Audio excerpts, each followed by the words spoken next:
Hey guys, what is up? Have another deck tech video for you this week. This is the Grimm, I'm going to call it Odd Grimm, don't really have a good name for it. Grimm's Castling, Alice's Castling. It top aided a 70 odd player event out of Italy, and it plays the normal package, but it really plays Alice's Castling to, you know, make Oz Snow White. You can turn Hamelin into the Seraph, so you can have 18 power flying on the board. I did make a couple changes, and there's still a couple more I want to make. There were some really odd choices, no pun intended, that he had in the list. So change the mood jar to an Almerius stone, cut down to one Susan. Honestly, I want to cut the other one completely. But I think you still want to have the Horn Regalia, so I think I'd change it more for another Rapunzel, or try to find another fairy tale that would really fit this deck. So this is the overview of the deck, and then we'll go into a little bit more card by card selection. Alright, up first we have the ruler, which is Grimm. For those of you who don't know, one of the most powerful things about Grimm and why everyone loves him so much is that whenever you're playing a fairy tale resonator, you can pay a will of any attribute to summon that resonator. So if you have a light stone as your first stone, you can play a Cheshire Cat, or you can play a Tinkerbell. So it really opens up the flexibility and the other options for it.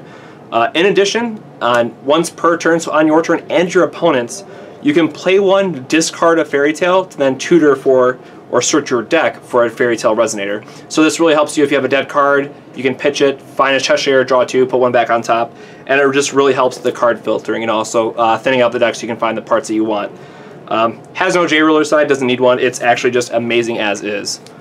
So moving on to the stones, we have the one that I changed that I can't stress enough, the Almerius stone. Giving Hamelin flying is just really good.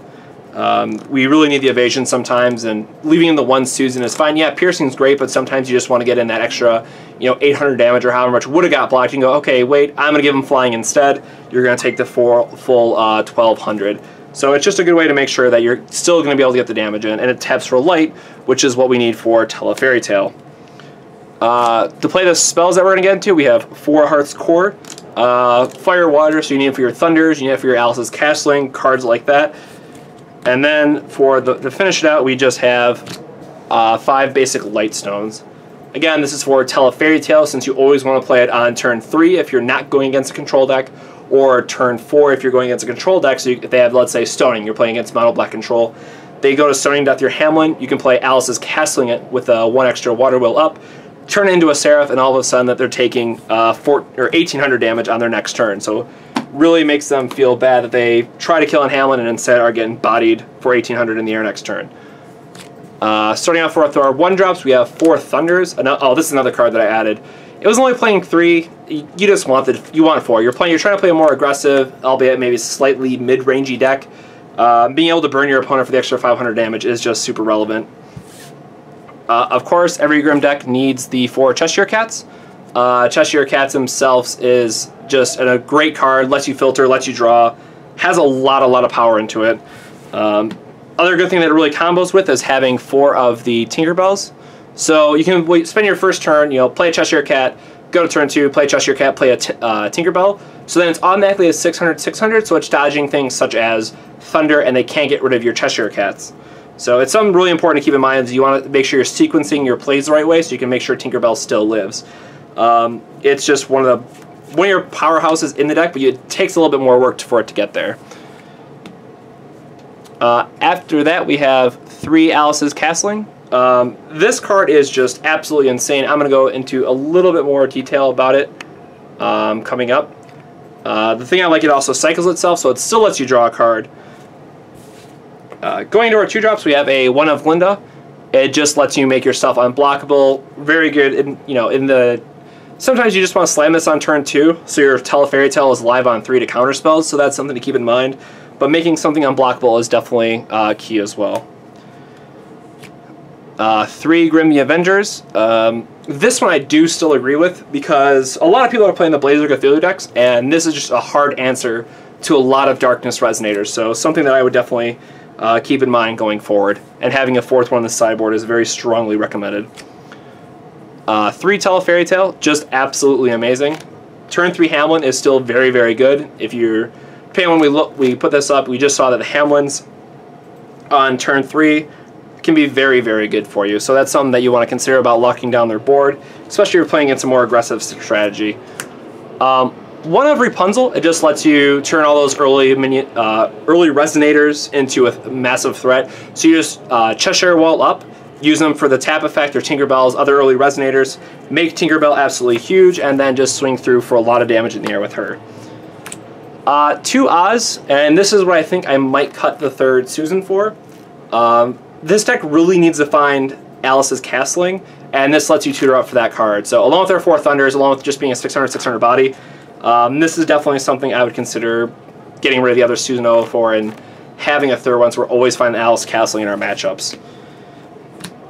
2 Bedivere, it's just a great removal. Again, another great anti-dark card when they're playing the Mephistopheles, things like that. You don't want them to let them get the cards back, so it helps just remove it from game. They can't Persephone it back or something of that nature. And then we have 3 Snow White.